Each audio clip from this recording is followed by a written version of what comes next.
Моторный спасательный катер класса Кейп береговой охраны США предназначен для работы и проведения спасательных операций в жестких штормовых условиях. Судно может выдерживать ветер ураганной силы скоростью до 110 км в час, высокие волны до 9 метров и удары до 3G. Если лодка опрокинется, она самостоятельно вернется в исходное состояние менее чем за 10 секунд. При этом все оборудование останется полностью работоспособным.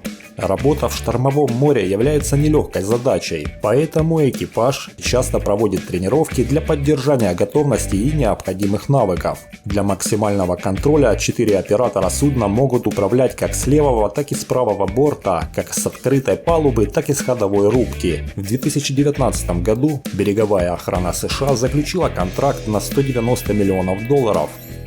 Стоимость каждого катера при этом вышла в $1,2 миллиона.